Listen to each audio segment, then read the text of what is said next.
Hola, hola, bienvenidos a nuestro podcast, Ubillinias. El día de hoy tengo 3 invitadas especiales, María René Casasola, María Luz Méndez y Karen Valenzuela. El día de hoy vamos a hablar de 2 temas muy interesantes, que son muy importantes en la biología y tienen mucho que aprender. Así que empecemos. Hola, hola. El día de hoy vamos a hablar de un tema que es demasiado interesante, pero para empezar voy a empezar definiendo bioma. Bioma es el conjunto de ecosistemas característicos de una zona biográfica que está definido a partir de su vegetación y de las especies animales que predominan. Existen 8 diferentes biomas, pero el día de hoy vamos a hablar del bioma taiga norteamericana o también conocido como bosque boreal. Es el bioma más grande del planeta y como dato curioso es que abarca un 11% de la Tierra. Se encuentra localizada en el hemisferio norte y se caracteriza por la formación de zonas boscosas y frondosas, en ambientes muy frescos. Su clima se caracteriza por inviernos fríos y veranos cortos. El clima puede decirse que está entre una temperatura media de 19 grados Celsius en verano y una mínima de negativo 30 grados Celsius en invierno. El suelo se congela en el invierno, por lo que es pobre en nutrientes. Posee una diversidad de flora y esta se basa en bosques adaptados al frío. El bosque boreal recibe poca precipitación, de casi 50 centímetros al año, y su suelo suele ser ácido, bajo en minerales y su superficie está cubierta por una profunda capa de agujas de coníferas parcialmente descompuestas. A continuación voy a hablar un poco sobre las comunidades bióticas. Una comunidad biótica es el conjunto de poblaciones que viven en un hábitat o zona definida, que puede ser amplia o reducida. Las interacciones de los diversos tipos de organismos conservan la estructura y la función de la comunidad y brindan la base para la organización ecológica de la misma. Para poder entender el concepto anterior, vamos a hablar sobre algunas de las especies animales que viven en la taiga norteamericana. La vida animal del bosque boreal incluye algunas especies más grandes, como el caribú. Esa especie no siempre habita en la taiga norteamericana, migra de la tundra al bosque boreal en el invierno. Lobos, osos, alces, también están los roedores, conejos y depredadores con pieles apreciadas como linces y martas. La mayoría de las especies de las aves son abundantes estacionalmente, pero estas no se quedan, migran a climas más cálidos en el invierno. Un dato curioso es que para resistir al frío las especies deben de recurrir a la emigración y la ventaja de algunas de esas especies es que tienen buen pelaje que les permite tener una reserva de grasa. Vamos a mencionar algunas especies de plantas.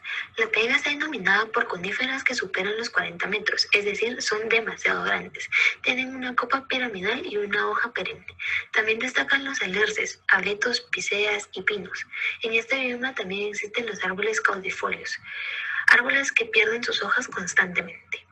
Como dato curioso, podemos decir que la taiga es el bosque con menor diversidad, con dosel abierto y con subsuelos que predominan los líquenes. Y por último, para las comunidades bióticas vamos a mencionar la especie de hongo. Una especie de hongo que se encuentra en el bioma taiga norteamericana es la morchela, el cual son hongos comestibles caracterizados por poseer ascoporos de aspecto reticulado.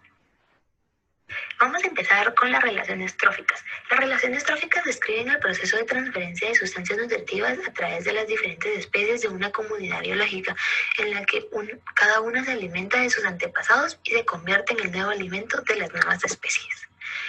La segunda es la competencia. La competencia es uno de los varios factores bióticos y abióticos que afectan la estructura de las comunidades ecológicas. La competencia entre miembros de la misma especie se llama competencia intraespecífica y la que tiene lugar entre miembros de diferentes especies es la competencia interespecífica.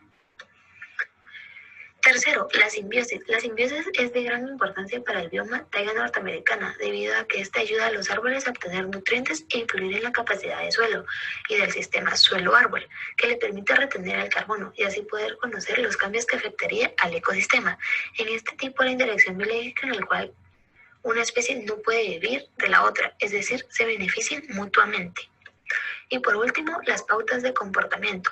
Para poder tener un bioma en buenas condiciones es necesario tener pautas de comportamiento, ya que sirven como guía para la formación de nuevas cosas. Así, nos puede permitir observar cómo debemos comportarnos ante las situaciones. En este bioma podríamos ver cómo se deben comportar las especies al sobrevivir al frío. El comportamiento animal animal incluye todas las maneras en que los animales interactúan con otros organismos y el medio físico. El comportamiento también puede definirse como un cambio en la actividad de un organismo en respuesta a un estímulo, una señal externa o interna o una combinación de señales.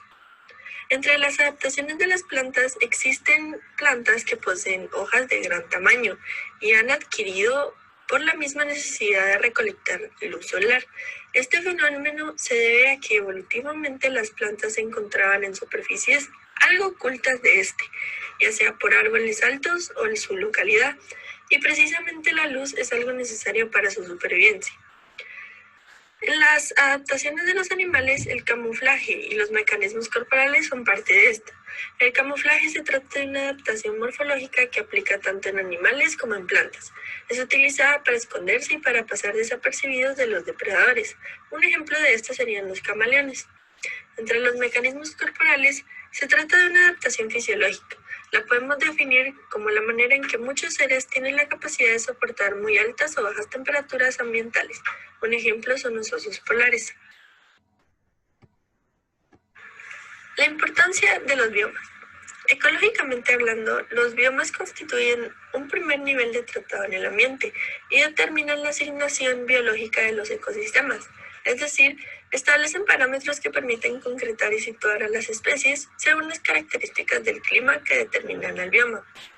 Económicamente hablando, en la actualidad la población se ha dado cuenta y ha tomado conciencia de la importancia que tienen los bosques, ecosistemas y demás, y su relación con la calidad de vida que deben tener ellos. Por ello, tienden a explotar de los recursos que se brindan, como la materia prima. Hablando en un ambiente sociocultural, la humanidad depende de la naturaleza para proveerse de muchos factores, y de estos factores destaca la salud. Entre ellos está la nutrición adecuada, el agua y el aire limpio. También está la protección de enfermedades infecciosas y de desastres naturales. Estos son beneficios que las personas obtienen de los ecosistemas y se han llamado servicios de los ecosistemas. Hablando en un área biotecnológica y farmacológica, se seleccionan plantas, animales o microorganismos provenientes de cruces entre distintos organismos. Se superan barreras interespecíficas y muchos pueden llegar a desarrollar organismos quiméricos. Estos expresan genes foráneos con gran rendimiento y escala industrial.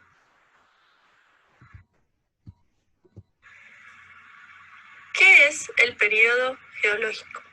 Lo podemos ver como un calendario de la historia de la Tierra, en el marco de referencia para representar los eventos de la historia de la Tierra y de la vida ordenados cronológicamente. Se subdividen en unidades y originalmente se creó utilizando métodos de datación relativa y del tiempo absoluto transcurrido desde la formación de la Tierra hasta la actualidad. El tiempo geológico podemos pensarlo de dos maneras, relativo y absoluto. El sistema del clima global es consecuencia y unión de la atmósfera, océanos, criosfera, biosfera y geósfera. Solo considerando el sistema climático en estos términos es posible entender los flujos y ciclos de energía y materia de la atmósfera y comprender qué es lo que se quiere investigar a partir de las causas y efectos del cambio climático. La escala temporal geológica o escala de tiempo geológico es el marco de referencia para representar los eventos de la historia de la Tierra y de la vida ordenados cronológicamente. Se establecen divisiones y subdivisiones de las rocas, según su edad relativa y del tiempo. A partir de la formación de la Tierra, otra vez hasta la actualidad.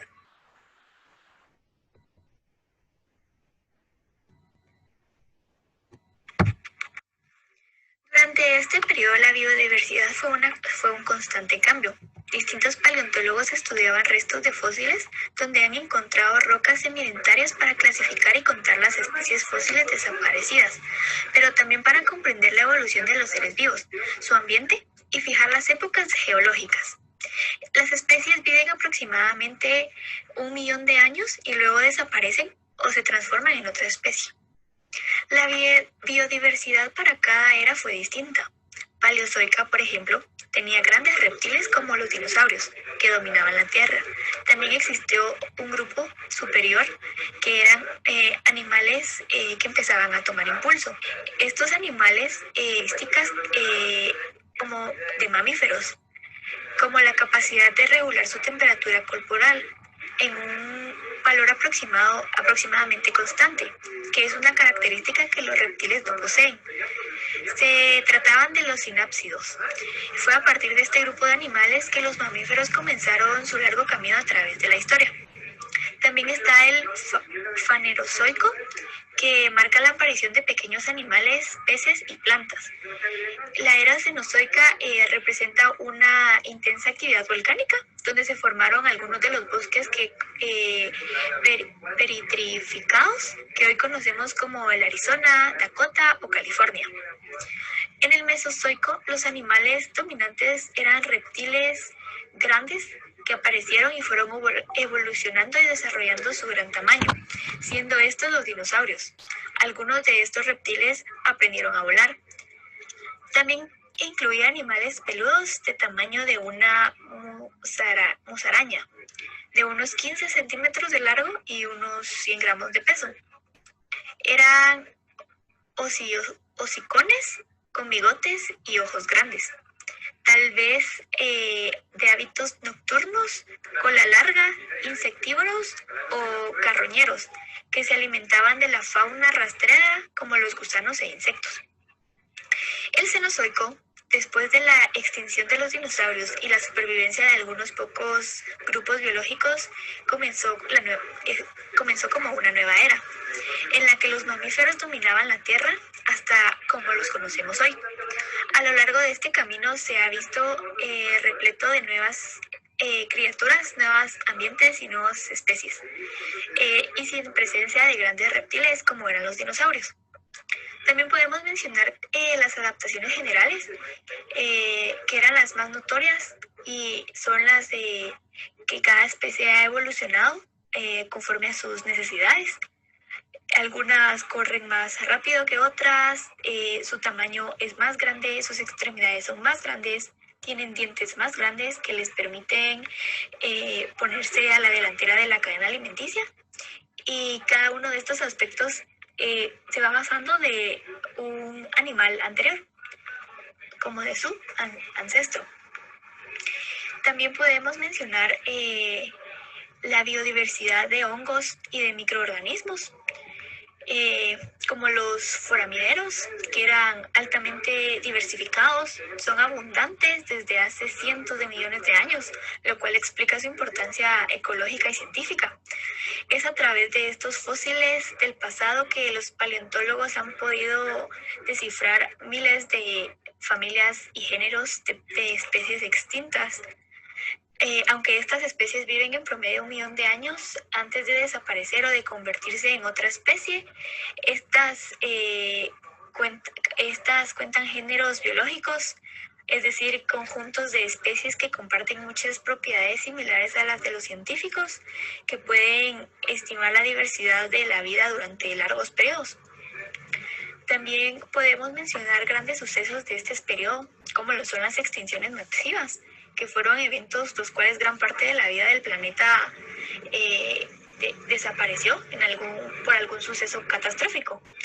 Al final del periodo Pérmico, hace 250 millones de años, se produjo este gran evento llamado la Gran Mortandad o la extinción masiva Pérmico-Triásico, que acabó casi con el 95% de las especies marinas y con el 70% de los vertebrados terrestres. Se cree que esta extinción fue provocada por una serie de sucesos como lo son las colisiones, meteoritos, erupciones volcánicas masivas o supernovas cercanas, entre otros. No se ha podido descifrar con certeza cuál fue lo que ocasionó estas extinciones masivas, pero ha sucedido y a lo largo de los años se ha visto cómo se han extinto especies de esta manera.